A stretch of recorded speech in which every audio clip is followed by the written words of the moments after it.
Fala galera, estamos começando mais um Catuca aí que eu respondo, aquele quadro que eu respondo os comentários de vocês, que a gente se aproxima mais e é o que eu mais gosto, que eu aprendo muito com vocês, né? Porque quando tem alguma coisa que eu não sei, eu tenho que pesquisar, então também estou aprendendo com as dúvidas de vocês. E esse já é a edição número 9, cara. Então estamos aí quase chegando na 10ª edição, então depois da vinheta a gente começa a trocar essa ideia.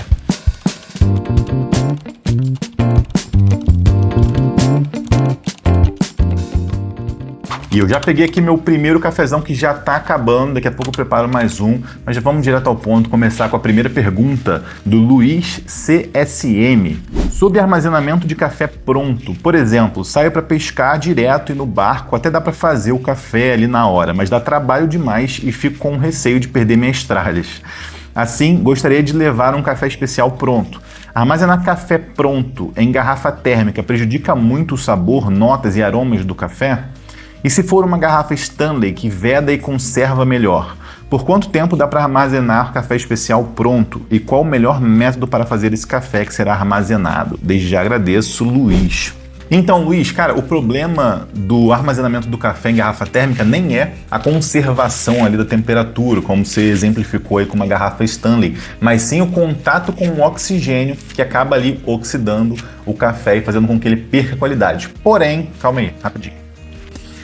Eu recebi esse copo térmico aqui da galera da Termolar, tem até o nomezinho aqui personalizado bem legal, que ele veda bem, ó.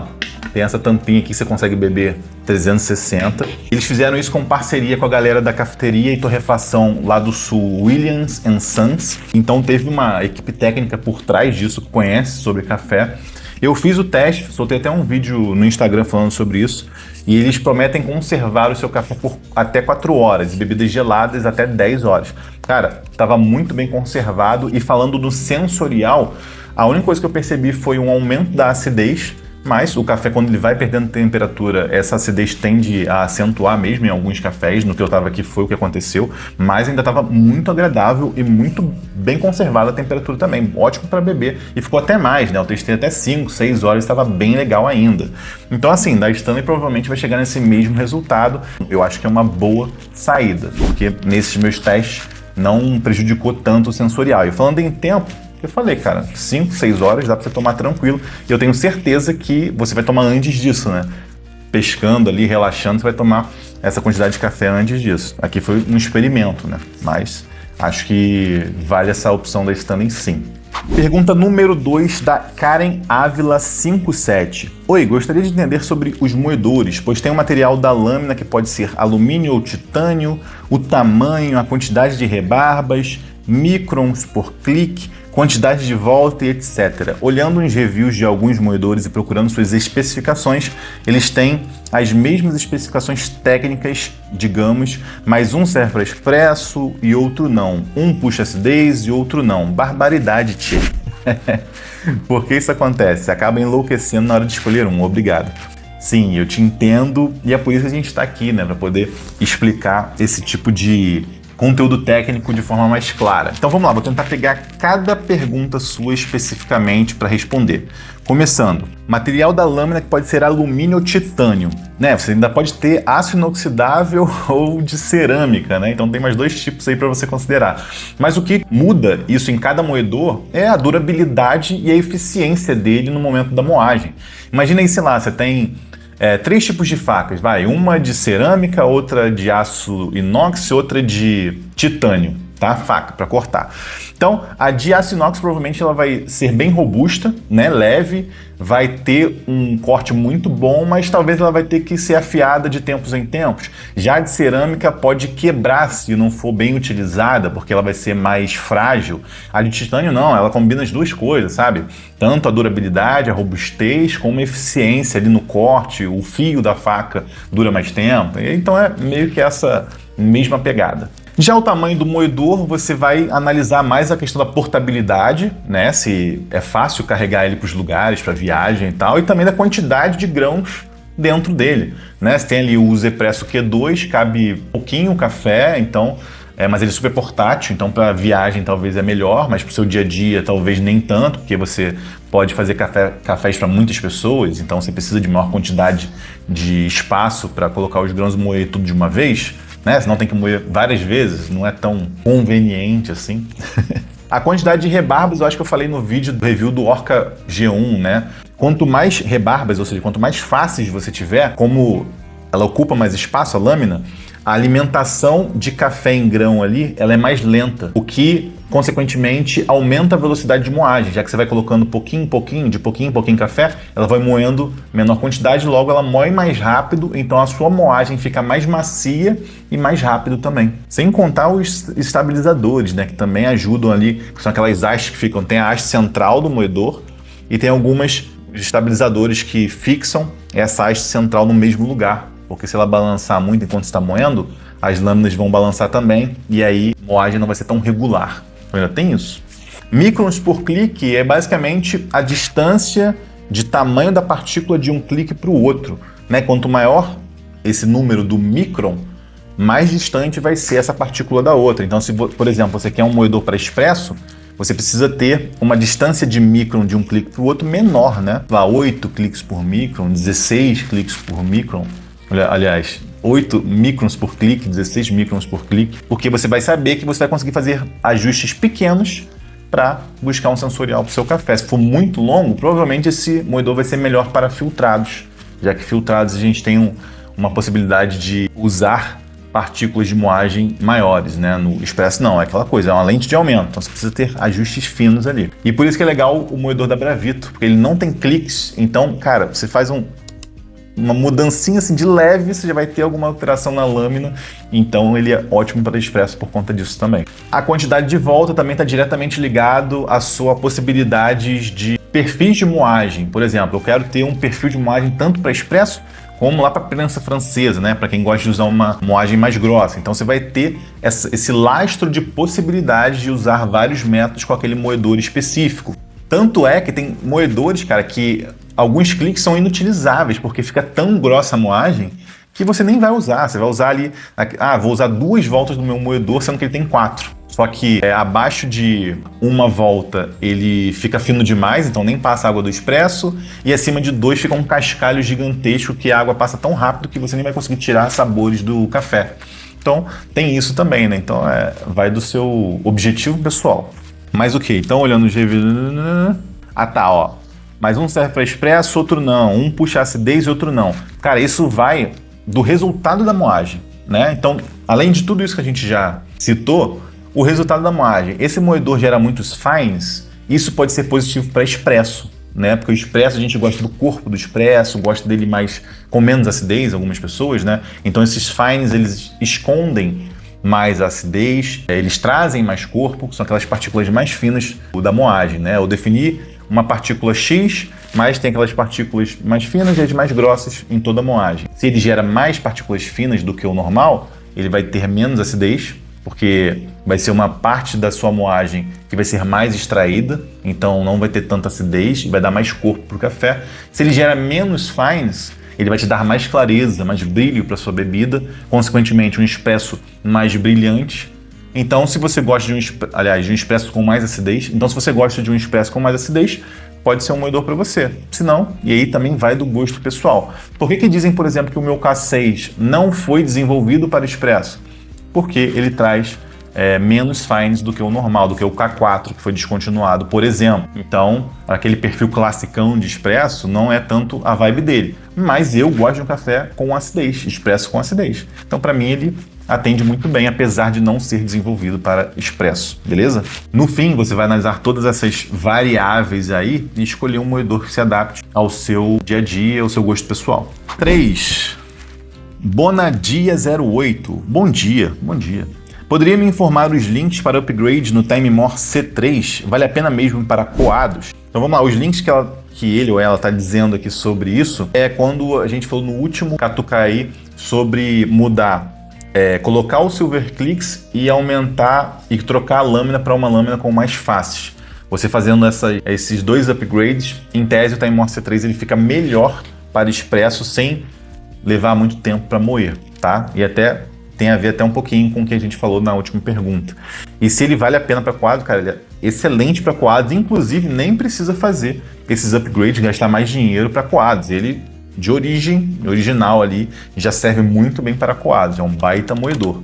Sobre os links, vou deixar ambos aqui na descrição desse vídeo, beleza? E agora, antes de passar para a quarta pergunta, vou preparar um cafezinho na minha moca, que eu estou preparando um conteúdo legal para vocês. Moca que eu ganhei da Bialete, 90 anos lá no São Paulo Coffee Festival, fazendo alguns testes, então tem que provar bastante. Então, bora preparar aí. Bora.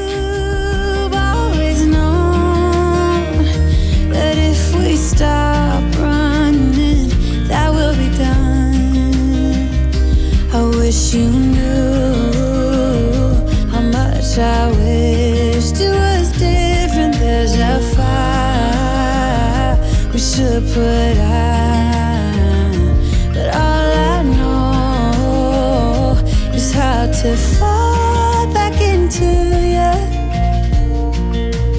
Oh, I wanna see you. Now I'm ready to... Galera, só uma curiosidade. Tava fazendo a moca aqui, aí tocou o interfone, tive que buscar uma encomenda lá. E, cara, quando eu voltei, a casa tava com cheiro de café. A gente acostuma, né? Nossa, cheiro de café incrível. Mas vamos ver como é que ficou esse café aqui. Da Grace Cafés. Pô, tá bonita, né? Bem turvão, deixar esfriar um pouquinho antes de provar, né? Enquanto isso, a gente vai respondendo a próxima pergunta. Pergunta número 4, do Luiz Nervo. Sabemos que os processos de fabricação de qualquer produto não são absolutamente perfeitos. Meu Time Morse C3 pode desempenhar diferente de outro por mínimas diferenças normais em cada produto. Há alguma forma de testar o funcionamento do meu moedor específico e saber se ele está desempenhando como deveria, como outros iguais a ele? Ainda, nesse mesmo tema, você já sentiu diferença no moedor após desmontagem e remontagem para limpeza?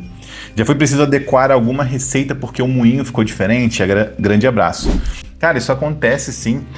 A melhor forma de você entender se aquele mesmo moedor, né, do mesmo tipo de moedor, da mesma marca, tá performando igual a outro, seria ali, infelizmente, com uma cruve, né, onde você consegue, ou uma da Tribomber também, uma peneira, que você consegue separar ali a quantidade de percentual de fines, de boulders e de regulars, né, que seria aquela moagem que você definiu de fato. Ou seja, as moagens mais finas, mais grossas do que deveriam e a que você definiu. Para você saber se ele está com o mesmo perfil ali de qualidade que o moedor similar a ele, né, o mesmo moedor. Sobre a questão de sensorial, depois que a gente monta para limpeza, cara, a gente tem que tomar alguns cuidados. Eu sempre recomendo você desmontar filmando, ou então ir tirando as pecinhas e colocando lado a lado na ordem que você tirou, para depois você fazer aquele processo invertido na hora de montar.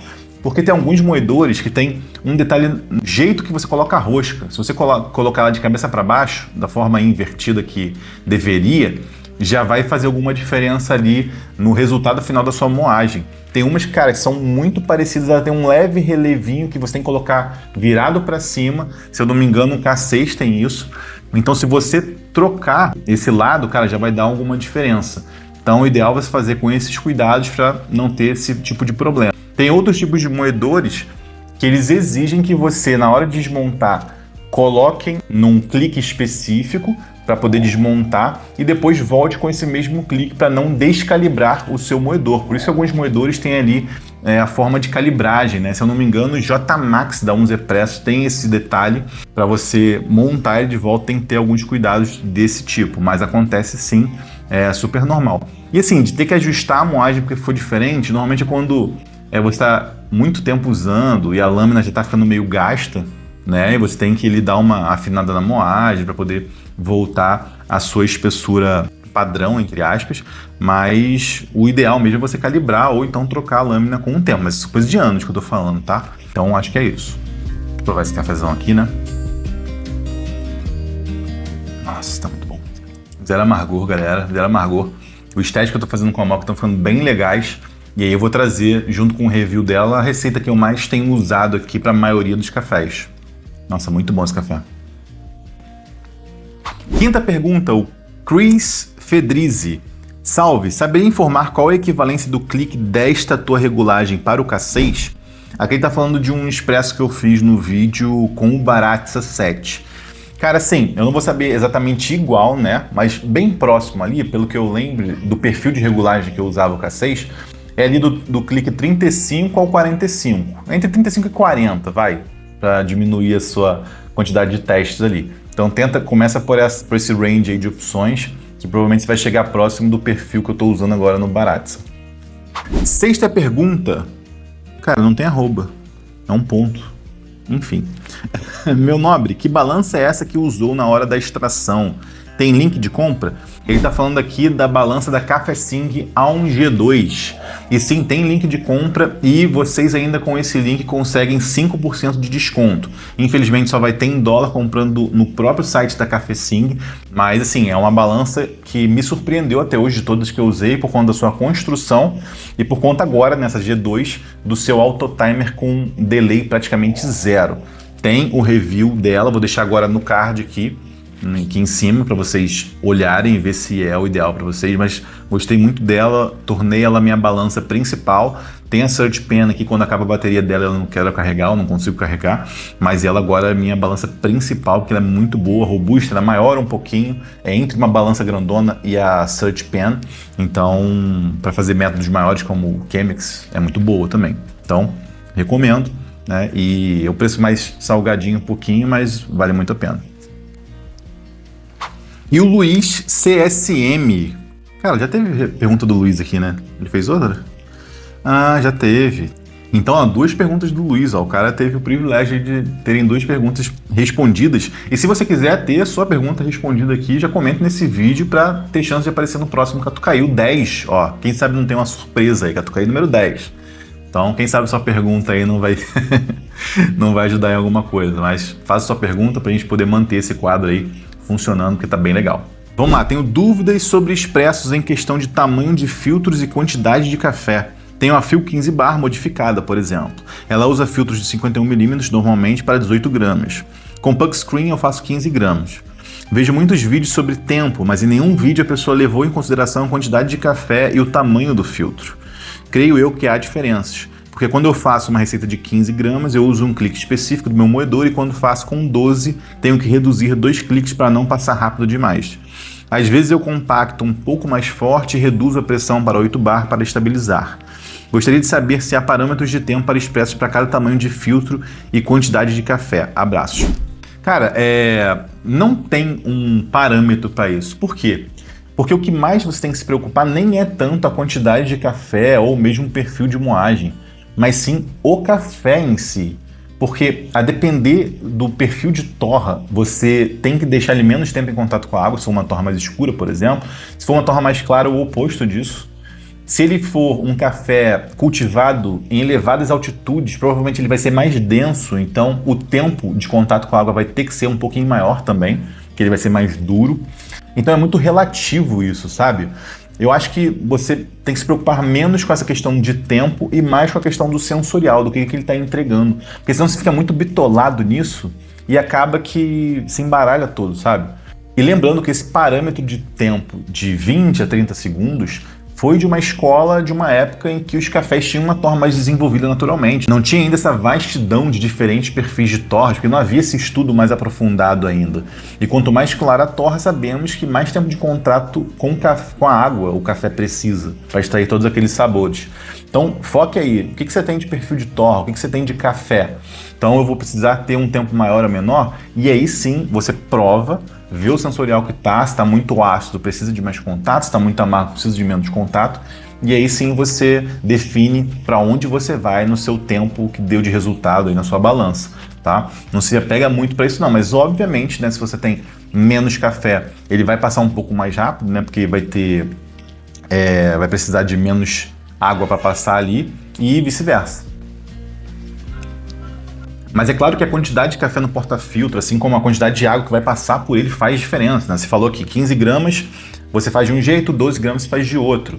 Vai depender também, 15 gramas eu faço 30 ml, e com 12 gramas você abaixa para 24, por exemplo, ou mantém os 30? Então se você mantiver os 30, vai ter que passar um pouco mais rápido mesmo, né? Porque é a mesma quantidade de água passando por menos café. Mas se você abaixa para 24, aí você pode passar num tempo similar, já que a proporção se mantém a mesma, de 1 para 2. Então tudo isso vai interferir, mas no final é o seu paladar que vai dizer para onde que você vai, beleza? É isso que você precisa entender como essência. E você, tem alguma dúvida? Comente aqui embaixo.